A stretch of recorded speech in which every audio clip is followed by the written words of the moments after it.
Mesdames, Messieurs, bonjour. Merci de nous rejoindre à la une de l'actualité. Les vœux du roi du Royaume-Uni, Charles III, adressés au président de la République, Abdelmadjid Tebboune, à l'occasion du 70e anniversaire du déclenchement de la glorieuse révolution du 1er novembre.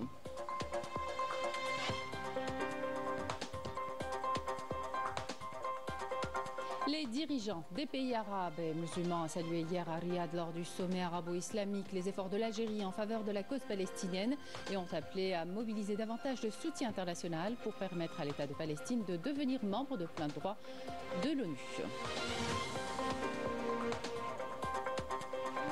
Installation hier de l'Arbi, le nouveau Wali d'El-Oued par le ministre de l'Intérieur, des collectivités locales et de l'aménagement du territoire. Dans l'actualité également, ce nouveau pas vers l'autodétermination du peuple sahraoui avec le communiqué conjoint des deux parties africaines et russes soulignant le droit inaliénable des Sahraouis à disposer d'eux-mêmes. C'était lors du forum de partenariat Afrique-Russie.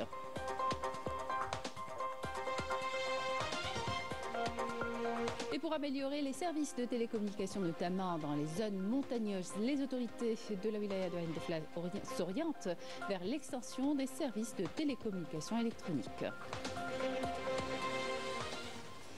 Bienvenue à tous. Le roi du Royaume-Uni, Charles III, a adressé un message de vœux au président de la République, Abdelmadjid Tebboune, à l'occasion du 70e anniversaire du déclenchement de la glorieuse révolution du 1er novembre, dans lequel il a souhaité que les deux pays continuent de travailler en étroite collaboration sur les questions mondiales majeures dans l'intérêt des générations futures. L'Algérie répondra favorablement à la demande qui lui a été adressée par le sommet arabo-islamique tenu hier à Riyad pour la relance de la question de l'admission de l'État de Palestine comme membre de plein droit à l'ONU. Les dirigeants des pays arabes et musulmans ont d'ailleurs salué les efforts de l'Algérie en faveur de la cause palestinienne. Marine Damis. Les dirigeants des pays arabes et musulmans ont salué les efforts de l'Algérie en faveur de la cause palestinienne et appelé à mobiliser davantage de soutien international pour permettre à l'État de Palestine de devenir un membre de plein droit de l'ONU et à soutenir les efforts appréciés et continus de l'Algérie au Conseil de sécurité pour atteindre cet objectif.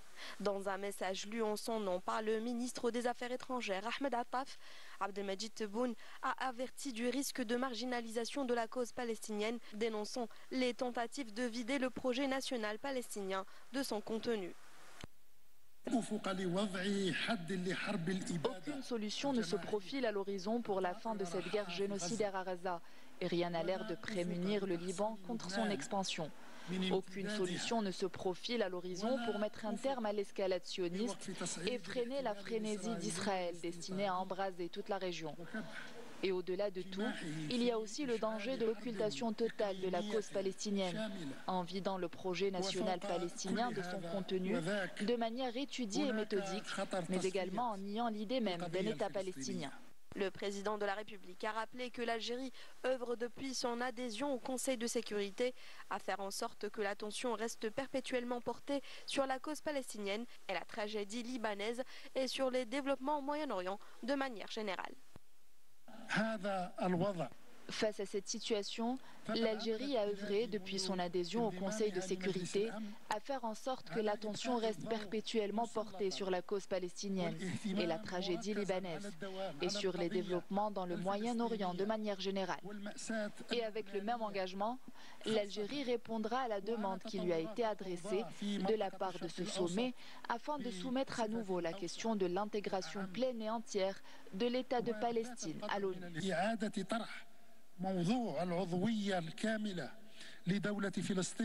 En marge de ce sommet, le ministre des Affaires étrangères a participé à la cérémonie de création d'un mécanisme tripartite de soutien à la cause palestinienne, réunissant la Ligue arabe, l'Organisation de la coopération islamique et l'Union africaine. Ce mécanisme vise à coordonner des efforts des trois organisations en faveur de la Palestine, notamment par des consultations politiques et les prises de position communes. Le chef de la diplomatie algérienne a eu également hier une rencontre bilatérale avec le Premier ministre, ministre des Affaires étrangères et des expatriés de Palestine, Mohamed Mustafa, avant le début des travaux du sommet arabo-islamique à Riyad. La rencontre a permis d'examiner les développements de la situation dans les territoires palestiniens occupés sur fond de poursuite de l'agression sioniste contre Gaza et de l'escalade sioniste sur plusieurs fronts dans la région. À cette occasion, Attaf a réaffirmé la solidarité absolue et le total soutien de l'Algérie aux frères palestiniens dans ces moments difficiles.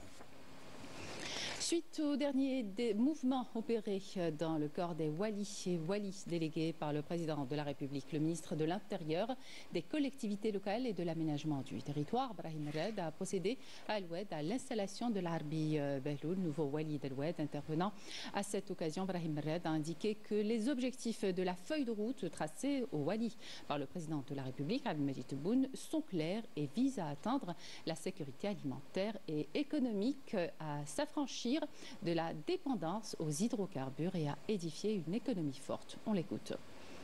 الولاية التي اليوم تعد من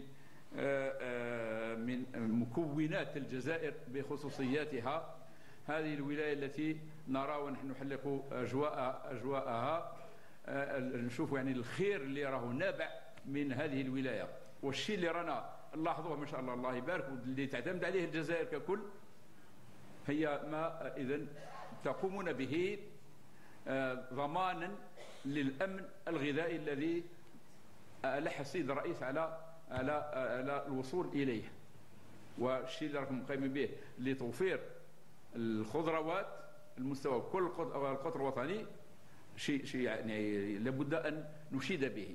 إن شاء الله نحقق ما يصبو إليه المواطن ما يتمناه من تحقيقه. Le représentant permanent de l'Algérie auprès des Nations Unies à New York, Ammar Benjamar, a présidé la réunion de l'Assemblée générale consacrée à la question de la représentation équitable au Conseil de sécurité, à l'augmentation du nombre de ses membres ainsi qu'à d'autres questions ayant trait au Conseil dans le cadre de l'élection de l'Algérie en juin dernier à la vice-présidence de la 79e session de l'Assemblée générale des Nations Unies. Dans son allocution au nom de l'Algérie, Benjamar a affirmé le plein soutien de l'Algérie en qualité de membre du groupe des 10 sur la position africaine commune, rappelant que les présidents et chefs d'État ont affirmé en septembre dernier lors de l'adoption du pacte pour l'avenir qu'il représentait un levier pour les discussions et à corriger en priorité l'injustice historique faite notamment à l'Afrique. Le représentant de l'Algérie a rappelé dans son allocution que le monde a beaucoup changé depuis l'institution du Conseil de sécurité qui ne reflète plus les réalités mondiales et que sa légitimité et son efficacité suscitent des questionnements, notamment le droit de veto dont jouissent les 5 membres permanents du Conseil de sécurité. Et à la demande de l'Algérie, de Guyane, de la Slovénie et de la Suisse, le Conseil de sécurité tiendra ce soir une réunion pour débattre la question de la famine dans le nord de Gaza. Cette demande fait suite au rapport du cadre intégré de classification de la sécurité alimentaire publié hier. Le point de la situation à présent dans la bande de Gaza. Au moins 5 Palestiniens sont tombés en martyrs et d'autres ont été blessés ce matin dans des bombardements de l'armée sioniste ayant visé une maison dans la rue El Jallah, ainsi que dans la ville de Beit Hanoun, au nord de l'enclave palestinienne. Plus tôt dans la matinée, au moins 14 autres Palestiniens sont tombés en martyrs dans plusieurs autres frappes sionistes sur la bande de Gaza. Et au Liban, où l'entité sioniste a étendu son agression, le ministère de la Santé libanais a indiqué qu'une frappe sioniste dans la région de Akkar, précisément sur Ain Yaroub, avait fait au moins 8 martyrs et 14 blessés dans l'une des attaques les plus sanglantes du nord du pays depuis le début de l'agression sioniste en octobre 2023. À Sochi, en Russie, le tout premier forum du partenariat Afrique-Russie a pris fin hier. 2 jours de discussion qui ont renforcé les liens entre les États du continent africain et la Fédération de Russie. Parmi les questions stratégiques abordées, celle de la libération du Sahara occidental a mené à un communiqué conjoint des 2 parties africaines et russes, soulignant le droit inaliénable des Sahraouis à disposer d'eux-mêmes. Les détails avec Sabrina Keshoud. C'est un pas de plus vers l'autodétermination du peuple sahraoui. Après le premier forum de partenariat Afrique-Russie qui vient de se terminer, le consensus autour de la cause sahraoui se trouve renforcé. Après 2 jours de discussion à Sotchi, en Russie, la position africaine-russe issue de cette conférence internationale à fort enjeu stratégique étend le consensus de la communauté internationale autour du droit du peuple sahraoui à disposer de lui-même. Le communiqué conjoint martèle la nécessité de parachever le processus de décolonisation en Afrique en soulignant que les pays du continent et la Russie sont animés par une volonté commune de parachever cette marche inéluctable. Les 2 parties, africaines et russes, ont également mis l'accent sur leur volonté de travailler ensemble à l'avènement d'un ordre mondial juste et stable selon les principes du droit international, en particulier celui à l'autodétermination. Afrique et Russie invoquent la résolution 1514, texte de droit international datant de 1960, à l'initiative de la Russie, qui fait date et référence pour l'octroi de l'indépendance aux pays et peuples coloniaux. La légitimité de la lutte pour la libération du Sahara occidental, dernière colonie en Afrique, ne fait certes pas de doute. Le jeu diplomatique continue pour soutenir l'action nécessaire sur le terrain. Au Maroc, l'héritage et la succession au trône déchirent le pays. 2 principaux prétendants s'opposent, le fils de Mohamed VI, Moulay El Hassan, âgé de 20 ans, et son frère Moulay Rachid, âgé de 52 ans. Une rivalité qui attise de fortes tensions internes. Certains observateurs craignent des affrontements ouverts menaçant l'intégrité du royaume. Yanis Aït Belkacem.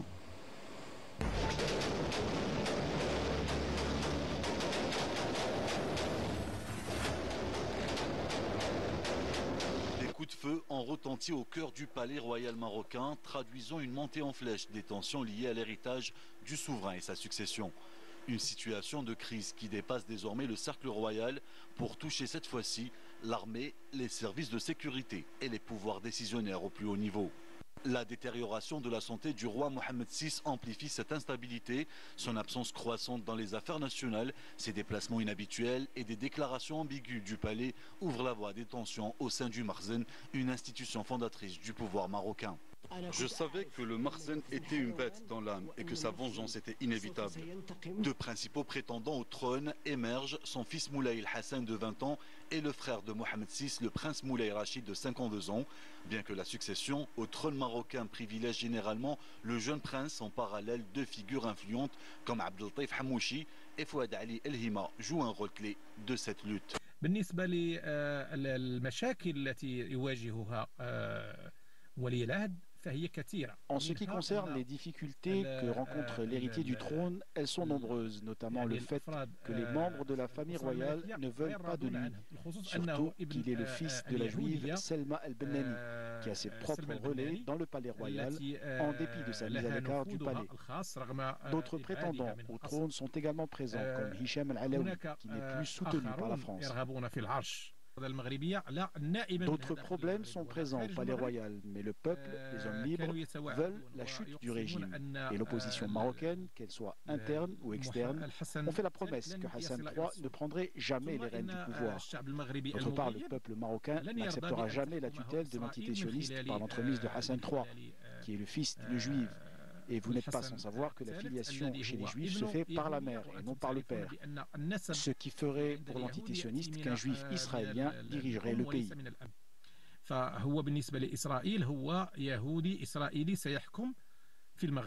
Hicham El-Alaoui a été écarté depuis longtemps comme choix alternatif à la succession au trône, et ils craignent la révolte du peuple. Comme vous le savez, la France et l'entité sioniste ont placé le roi alaouite au pouvoir. Comme vous le savez, Mohamed VI vit ces derniers jours. Cela a été confirmé par les médecins français et la délégation de journalistes marocains qui s'est déplacée vers l'entité sioniste est partie chercher l'approbation des dirigeants sionistes pour installer Hassan III à la place de Mohamed VI. Nous, en tant qu'opposants, nous souhaitons la chute de ce régime et la fin de l'État alaouite. La passivité est ce qui a laissé les choses se dérouler comme elles l'ont fait, jusqu'à ce que nous arrivions à notre situation actuelle. Dans un climat d'incertitude, certains responsables contestent avec violence la succession officielle du prince héritier Hassan. Les tensions internes pourraient, selon certains observateurs, mener à des affrontements ouverts plus graves, menaçant l'intégrité du royaume, tandis que sur la scène internationale, les États-Unis et l'entité sioniste affichent leur soutien au prince héritier Hassan, soulignant l'importance de la continuité de l'alliance stratégique maroco-sioniste. Mais ce soutien ne semble pas apaiser les facteurs internes où des pressions croissantes demandent une révision de la ligne de succession. Pour le peuple marocain, l'unité et la stabilité du Maroc restent primordiales, mais face à cette crise sans précédent, l'avenir de la monarchie demeure incertain. Les Marocains redoutent la transition conflictuelle qui pourrait engendrer des bouleversements à l'échelle nationale et régionale. Pour l'heure, le Maroc traverse une période critique entre lutte de pouvoir et pression internationale au détriment du peuple marocain qui, pour lui, l'avenir du pays reste suspendu et flou, laissant craindre la chute de la monarchie. L'actualité, c'est aussi l'ouverture de la COP29 à Bakou en Azerbaïdjan. Cette conférence mondiale des parties à la Convention 4 des Nations Unies sur les changements climatiques se poursuivra jusqu'au 22 novembre. Des discussions porteront sur la lutte contre les impacts croissant du réchauffement climatique et les solutions concrètes pour réduire considérablement les émissions de gaz à effet de serre et protéger les vies. Les pays participants présenteront leurs plans d'action nationaux actualisés sur le climat dans le cadre de l'accord de Paris et auront jusqu'en février 2025 pour déposer leur nouvelle feuille de route climatique à l'ONU. Retour en Algérie avec l'ouverture à Alger des travaux d'un atelier régional de l'Union internationale des télécommunications. Le thème de cette rencontre, vers une connectivité inclusive et ciblée dans la région arabe, s'inscrit dans le cadre de la concrétisation des objectifs de développement durable des Nations Unies. Des représentants de plusieurs pays arabes y prennent part. Couverture Badia Mardi. Échanger les expertises et les connaissances pour garantir une connectivité durable à moindre coût, de même qu'établir une communication ciblée et inclusive dans la région arabe, sont les objectifs principaux de cet atelier régional. L'Algérie a été choisie par l'Union internationale des télécommunications pour abriter cet événement important pour ses efforts continus dans le domaine et sa coopération fructueuse avec cette institution onusienne. C'est une occasion pour nous de partager avec nos confrères des différents pays arabes et avec les experts de l'UIT, de partager l'expérience algérienne à travers ce qui a été réalisé durant les dernières années en matière de généralisation de l'accès à l'Internet, que ce soit à travers le fixe ou le mobile, mais aussi et plus particulièrement notre expérience en matière de généralisation de cette technologie importante pour le présent et pour le futur, qui est la technologie de la fibre optique jusqu'au domicile. Nous disposons d'un parc Internet en fibre optique à domicile qui dépasse les 1,5 million d'abonnés et aussi un parc de clients connectés à Internet qui dépasse les 5,8 millions de clients. Cet atelier de 2 jours réunit des décideurs, des experts dans le domaine des télécommunications et des représentants de plusieurs pays arabes qui exploreront les stratégies et les solutions innovantes visant à renforcer la connectivité et à garantir un accès ciblé au TIC dans la région. Cet atelier s'est organisé afin de partager les expertises, toutes les expériences parmi tous les stakeholders dans la région et les experts internationaux sur la connectivité dans la région arabe, connectivité qui est universelle. L'UIT a beaucoup contribué en Algérie avec tous ces standards. Nous avons recours à tous les experts présents à l'événement pour explorer de nouvelles collaborations. Télécom Algérie est en pleine transition digitale. Nous revoyons tout l'écosystème pour établir les bases de cette transformation et être capable de proposer à nos consommateurs les services les plus récents, tels que la santé digitale, le service financier via mobile. Le but du ministère de tutelle est de connecter les citoyens et leur offrir l'accès aux dernières technologies. Plusieurs sessions sont prévues lors de cet atelier de 2 jours qui auront à aborder et débattre de différentes thématiques telles que le développement des infrastructures dans le domaine des TIC dans la région arabe, les stratégies et les politiques de déploiement du haut débit dans les pays en développement et la connectivité intelligente et la facilitation de l'accès aux services électroniques pour réduire la fracture numérique dans la région arabe. Pour améliorer la couverture du réseau mobile 4G, notamment dans les zones montagneuses, les autorités de la wilaya de Ain Defla s'orientent vers l'extension des services de télécommunications électroniques. Ce dispositif vise à renforcer la vitesse de la connexion Internet. Mohamed Daoudi et Majda Jahmouna. Le projet de couverture du réseau mobile 4G destiné à améliorer les services Internet a permis de connecter les zones de Znadra, Taghrouth et Dra'ia Hmeida dans la wilaya de Ain Defla au réseau 4G. Une aubaine pour les habitants de ces régions. Nous n'avions aucune couverture réseau. Nos téléphones étaient injoignables la majorité du temps. Heureusement, cela s'est amélioré. En tant qu'enseignants fraîchement nommés, notre rôle est d'encadrer nos élèves. Cette couverture nous permet de rester connectés et participer à des forums pour l'encadrement des élèves au niveau national et international.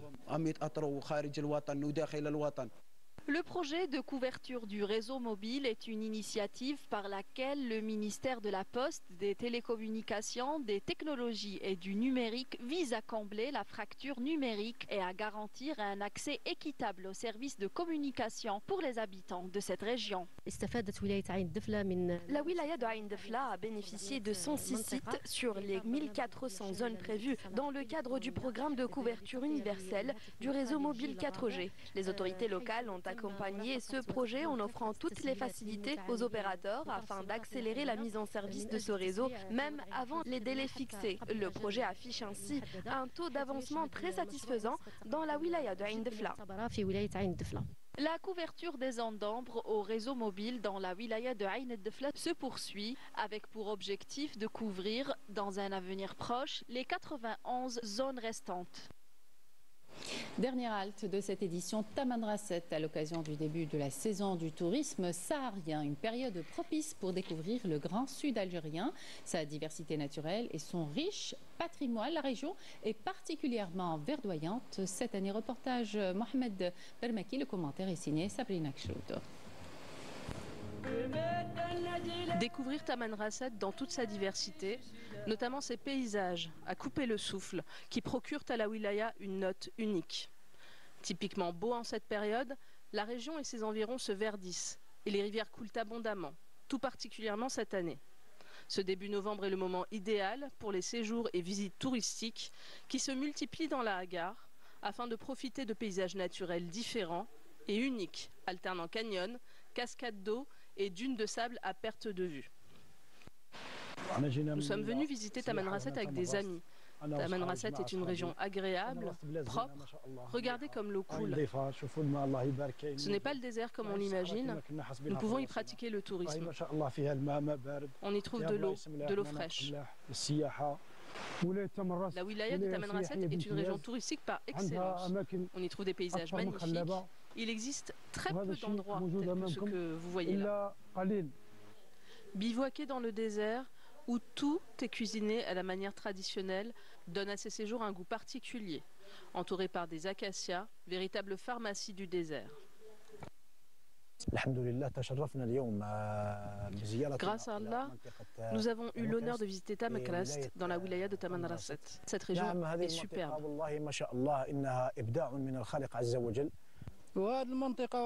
Cette région est unique en son genre. Il y a de l'eau toute l'année par la grâce d'Allah. Cette eau est propre, elle soigne. Tamanrasset demeure la capitale incontestée du tourisme saharien, la diversité de ses paysages et de son tourisme lui conférant une valeur incommensurable. Non sans le devoir de la protéger, en préservant ce qui la rend exceptionnelle. Et c'est la fin de cette édition. Merci de votre attention. Tout de suite, les prévisions météo avec Emel Laribi. Excellente suite des programmes sur Canal Algérie.